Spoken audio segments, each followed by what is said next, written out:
राष्ट्रीय शिक्षा नीति 2020 का उद्देश्य 21वीं सदी की जरूरतों के अनुकूल स्कूल और कॉलेज की शिक्षा को अधिक समग्र, लचीला बनाते हुए भारत को एक ज्ञान आधारित जीवंत समाज और ज्ञान की महाशक्ति में बदलना तथा प्रत्येक विद्यार्थी में निहित अद्वितीय क्षमताओं को सामने लाना है।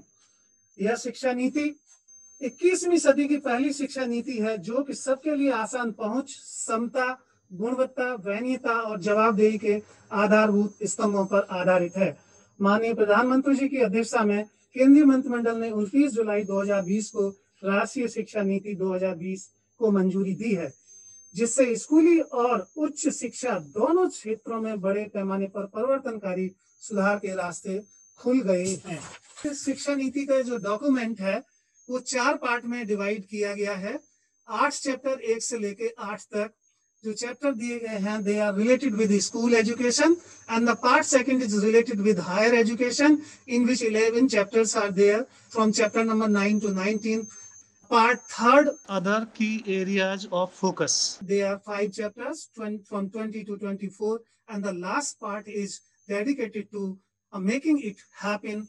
For these 3 chapters are given, that is chapter number 25th to 27. The vision of this policy is to instill among learners a deep-rooted pride in being Indian, not only in thought but also in spirit, intellect, and deeds, as well as to develop knowledge, skill, values, and dispositions that support responsible commitment to human rights, sustainable development, and living and global well-being, thereby reflecting a truly global citizen. Let us know the fundamental principles of NEP 2020. Recognizing, identifying, and fostering the unique capabilities of each student by sensitizing teachers as well as parents to promote each student's holistic development in both academic and non-academic spheres. The highest priority is to achieving foundational literacy and numeracy by all students by the grade 3. No hard separation between art and science, vocational and academic stream, etc., in order to eliminate harmful hierarchies and silos between different areas of the learning. And then multidisciplinary and a holistic education across the sciences, social sciences, arts, humanities, and other sports has been recommended. Creativity and critical thinking to encourage logical decision making and innovation is the thrust of this policy. Promoting multilingualism and the power of language in teaching and learning is another salient feature. Life skills such as communication, cooperation, teamwork, and resilience, promoting students' holistic development and extensive use of technology in teaching and learning, removing language barriers, increasing access for Divyang students, and educational planning and management. Full equity and inclusion, all for educational decisions to ensure that all students are able to thrive in the education system, focus on regular formative assessment for learning rather than summative assessment that encourage today's coaching culture. We have to curtail it down. Synergy in curriculum across all levels of education, from early childhood care and education to school education to higher education, teacher and faculty as the heart of the learning process. Their recruitment, continuous professional development, positive working environment, and service conditions, clear-cut recommendations are given regarding this aspect. A light but tight regulatory framework to ensure integrity, transparency, and resource efficiency of the educational system through audit and public disclosure, while encouraging innovation and out-of-the-box ideas through autonomy and good governance and empowerment. A rootedness and pride in India and its rich, diverse, ancient and modern culture and knowledge system and tradition is another area where focus has been paid. Access to quality education must be considered a basic right of every child. Substantial investment in a strong, vibrant public education system, as well as the encouragement and facilitation of true philanthropic private and community participation is also recommended. The pillars of the national education policies are access, equity, quality, affordability, and accountability. This policy envisions that the existing 10+2 structure in school education will be modified with a new pedagogical and curricular restructuring of 5+3+3+4, covering ages 3 to 18 years. Currently, children in the age group of 3 to 6 are not covered in the 10+2 existing structure, as class 1 begins, friends, at age 6. In the new 5+3+3+4 structure, a strong base of early childhood care and education from age 3 is also included, which is aimed at promoting better overall learning, development, and well-being. You can see from this visual that the stages, earlier we were having two stages. One was from age 6 to 16 and the second was from age 16 to 18. So class 1 to 10 and then 11 and 12. Here we are having 4 stages. First stage is foundational stage, second stage is preparatory stage, and third stage is middle stage, and the final stage is secondary stage. Actually, in foundational stage, that is 3 years of Anganwadi, public preschool plus 2 years in primary school in grade 1 and 2, I mean class 1 and 2, both together covering the age 3 to 8 years. In preparatory stage, grade 3 to 5, that means class 3 to 5, covering age 8 to 11 years. And the middle stage, a child is supposed to stay from class 6 to 8, having ages from 11 to 14 years. And secondary stage, the grade is from 9 to 12. It is in 2 phases. One phase is for class 9 and 10th, and the second phase is for class 11th and 12th, covering the age 14 years to 18 years. Then the different stages of this curriculum are foundational stage, preparatory, middle, and secondary stage. What is expected? It is mentioned categorically here. At foundational stage, we are supposed to have pedagogy in such a way that play-way method, activity-based method, ethics, and these personal hygiene will have focus. And the preparatory stage, play-based to formal, interactive, intro to textbook, subject competencies, likewise, so that we will have, as far as this part is concerned, skill part is concerned, writing, reading, speaking, and also we will look for physical education, art and languages, science and mathematics. And then middle stage, introduction of subject and more subjects. Then one vocational skill in class 6 to 8, and we'll have science, maths, art, social science, humanities. In secondary stage, focus will be on depth, critical thinking, flexibility, and student choice is the another salient point. Now, early childhood care and education, the foundation of learning. Presently, quality early childhood care and education is not available to crores of young children, particularly children from socio-economically disadvantaged background. Universal provision for quality early childhood development care and education must be achieved as soon as possible and no later than 2030 to ensure that all students entering grade 1 are school ready. In early childhood, what is suggested, what we are supposed to do there in the classroom and how it will be taken into the care, NCERT will develop a framework for ECCE. NCERT will develop curriculum. One of them is early childhood care and education curriculum. And it will be based on national and international best practices in which art, stories, poetry, songs, and many more will be included.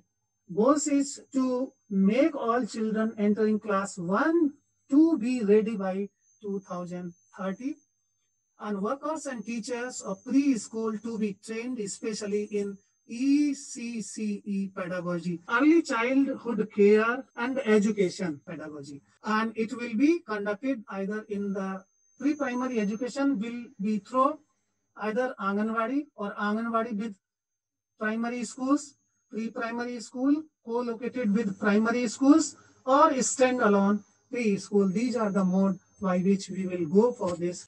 The another salient feature is foundational literacy and numeracy. It is an urgent and necessary prerequisite to learning. In this FLN, what is expected from a child is that the child must be able to read and comprehend basic text, and ability to carry out basic addition and subtraction. Every student of class 3 to get over fundamental literacy and numeracy, reading, writing, and arithmetic targets for class 3 children by the year 2025. Pupil teacher ratio, also it is mentioned, is 30:1. A national repository on high quality resources. I already told it out.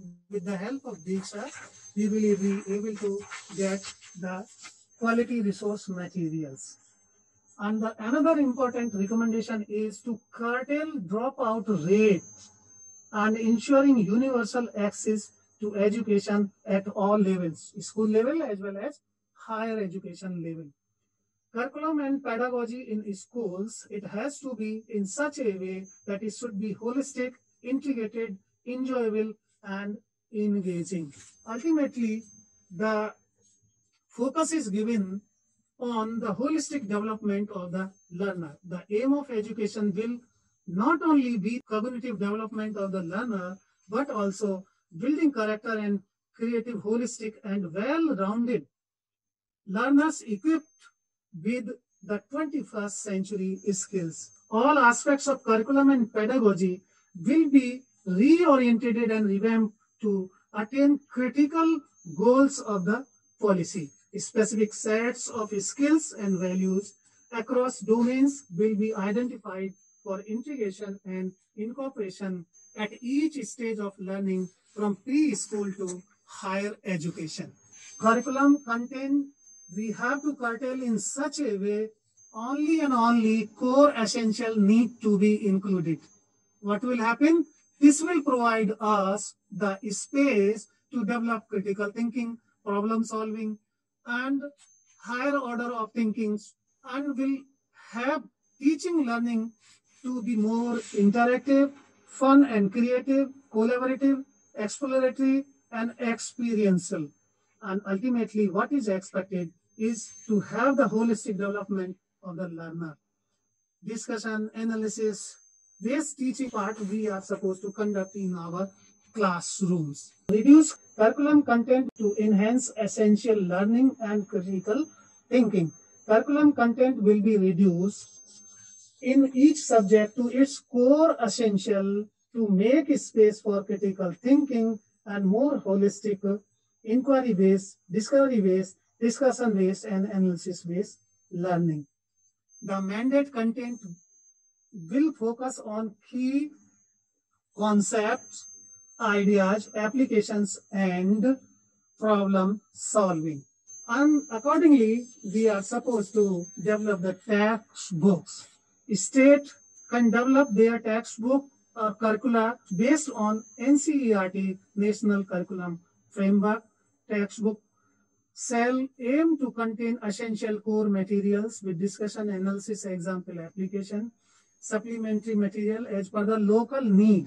We have to look for it, and wherever possible, teacher will have choice to, in textbook, they employ from a set of textbooks, national and local materials, local and regional.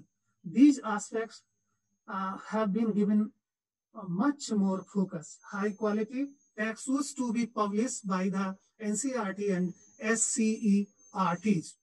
Additional textbook material can be funded, and efforts to be made to reduce the weight of the school bag significantly. This is most important recommendation. We have to reduce the weight of the bag of the school children. Book to be accessible in downloadable PDF form to help environmental causes, and also if books are available in PDF form, we will be able to reduce the weight of the bag also. Friends, you, I think, must be knowing that the NCERT textbooks from class 1 to 12 all are available in digital form, and one can easily access them without any problem. The experiential learning, in all stages, experiential learning will be adopted, including hands-on learning, art integrated and sport integrated education, storytelling based pedagogy, among others, as standard pedagogy within each subject, and with exploration of relation among different subjects. Recently, you must have heard about the toy pedagogy also. To close the gap in achievement of learning outcomes, classroom transition will shift towards competency-based learning and education. And the assessment tools, including assessment as of and for learning, will also be aligned with the learning outcomes, capabilities, and dispositions as is specified for each subject of a given class. Friends, NCERT has already developed learning outcomes for upper primary and secondary stage, and senior secondary stage. They are in the pipeline to finalize it. Empower students through flexibility in course choices. So a student will be given flexibility and choice of subject to study, particularly in secondary school, including subjects in physical education, art and crafts, and vocational skills, so that they can design their own path of study and life plans. Holistic development and a wide choice of subjects and courses year to year will be the new distinguishing feature of the secondary school education. There will be no hard separation among curricular, extracurricular, or co-curricular among arts, humanities, and sciences, or between vocational and academic stream. This is another salient feature. Subjects such as physical education, the art and crafts, and vocational skills, in addition to science, humanities, and mathematics, will be incorporated throughout the school curriculum with a consideration for what is interesting and safe at each stage. And earlier I told you that multilingualism in school has been given a focus wherever possible. The medium of instruction until at least grade 5.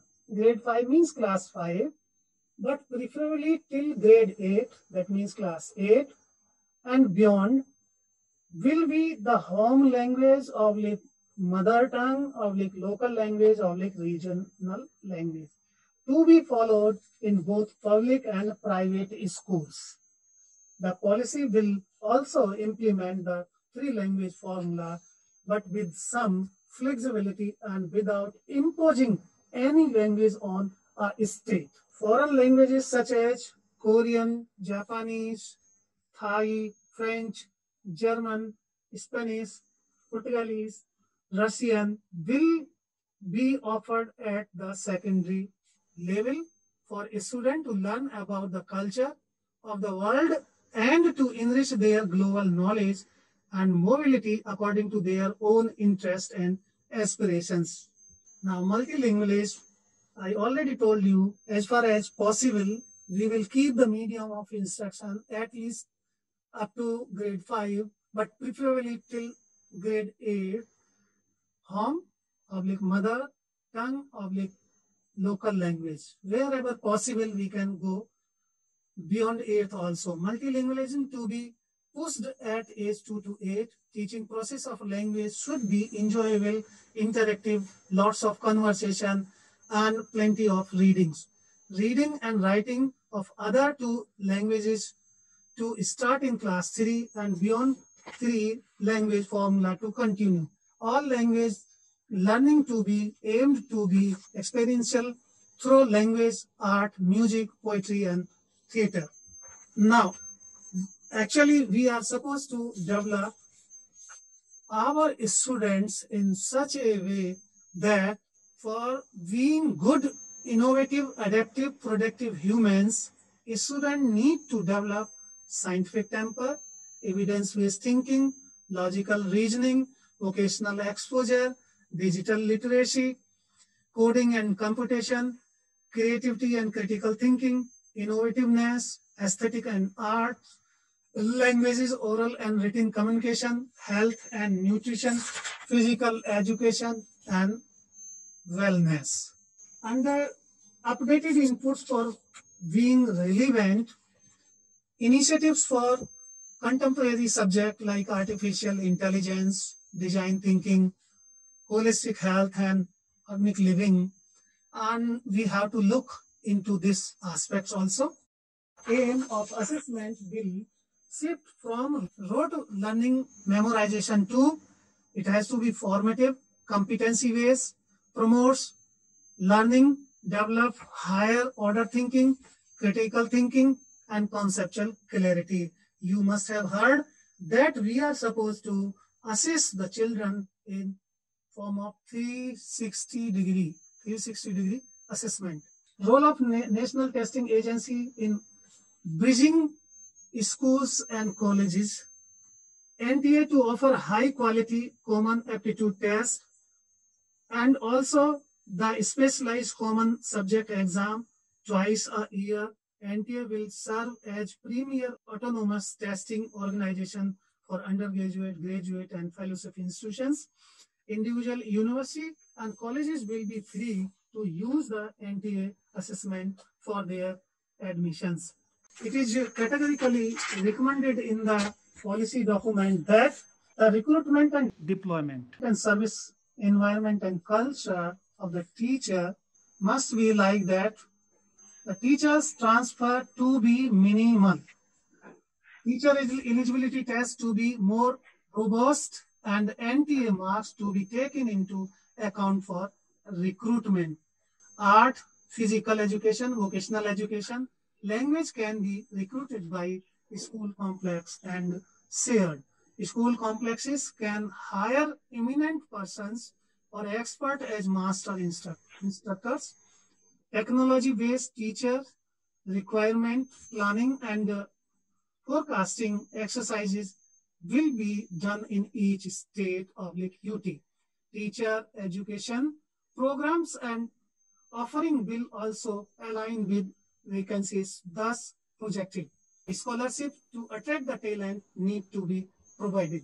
Teacher will be given continuous opportunity for self-improvement and to learn the latest innovation and advances in their professions. These will be offered in multiple modes, including in form of local, regional, state, national, and international workshops, as well as online teacher development modules. Each teacher will be expected to participate at least 50 hours of CPD, continuous professional development opportunity every year for their own professional development driven by their own interest. So each teacher is expected to participate 50 hours of CPD every year. Principals and school complex leaders, they are also supposed to participate for CPD at least 50 hours per year. Teacher will have continuous opportunity of self-development in form of workshops, seminar, conferences, etc. Career management and progression aspect is also mentioned in the policy. A system of multiple parameters with proper assessment, merit-based, tenure-based, within school stage. Career growth will be available within single school stage. No career progression related incentive to move from teacher of early stage to later stage. Vertical mobility of teachers based on merit, and they will be taken for leadership and management roles. Likewise, framework will also be developed. And what is recommended in the teacher education framework is the following. The teacher education framework will include subjects like sociology, history, science, psychology, ECCE, early child care education, foundational literacy and numeracy, knowledge of India, values, ethos, art, tradition.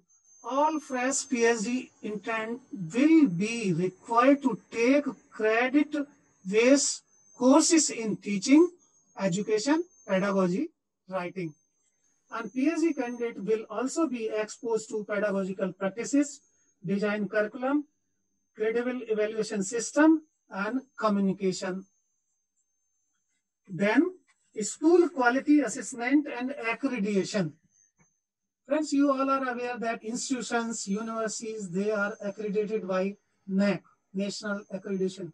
Likewise, for school also, it is recommended that school quality assessment and accreditation will be done by SSSA, State School Standard Authority, will set up quality and standard framework for school, certification and competencies of school leaving students will be handled by BOS, and public and private schools will be assessed on same accreditation criteria and benchmark. This is important actually.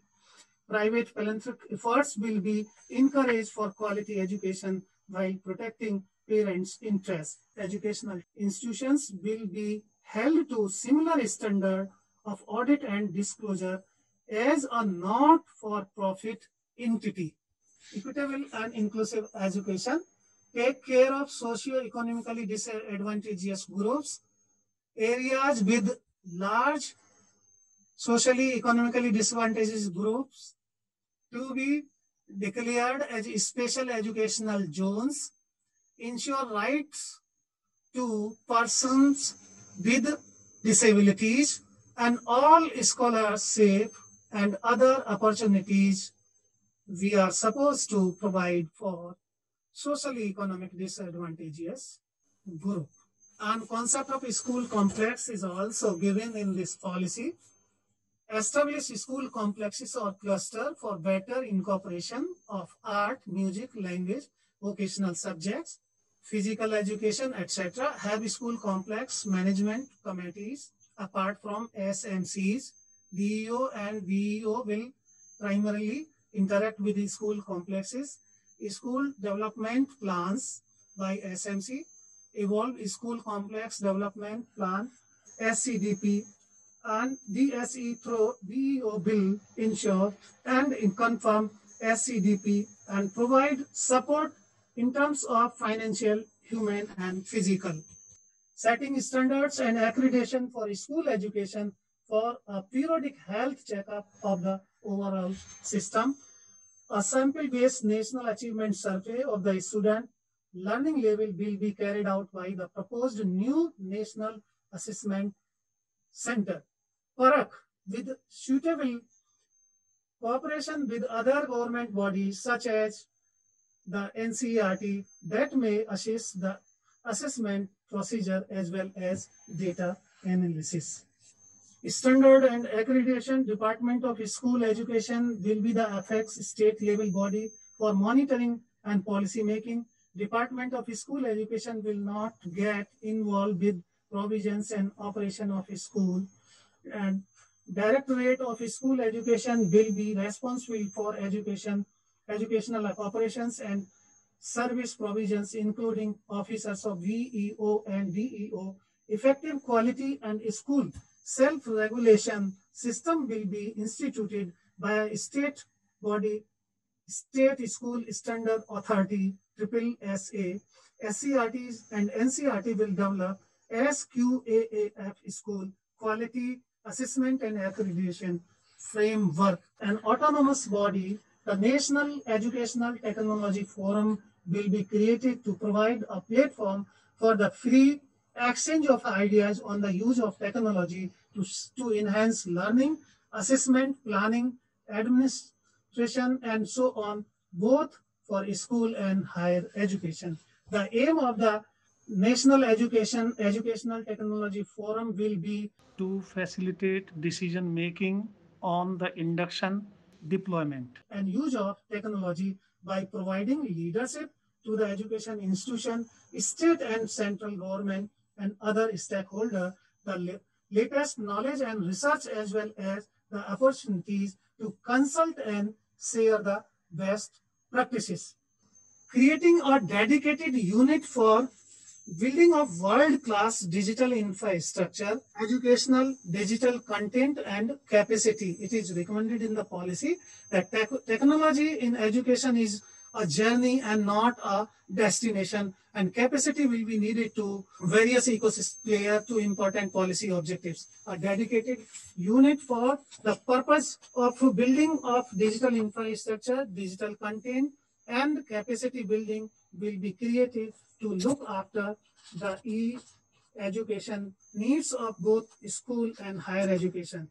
Since technology is rapidly evolving and needs specialists to deliver high quality e-learning, a vibrant ecosystem has to be encouraged that not only solve India's challenges of scale, diversity, equity, but also evolve in keeping with the rapid changes in technology whose half-life reduces with each passing years. The center will therefore consist of experts drawn from the field of administration, education, educational technology, digital pedagogy and assessment, e-governance, etc. Reforms are needed in higher education. Let me throw some light on that. A goal for the NEP is also to increase the gross enrollment ratio in higher education, including vocational education. One of the main aim of the NEP is to overhaul the fragmented nature of the India's existing higher education system and instead bringing together higher education institutions into large multidisciplinary universities, colleges, and higher education institution clusters, knowledge hubs. One change that the NEP bring about is that the undergraduate degree will be of either a 3 or 4 year duration with multiple exit options. We can summarize the salient features with the help of this visual. The policy provides reform at all levels of education from school to higher education.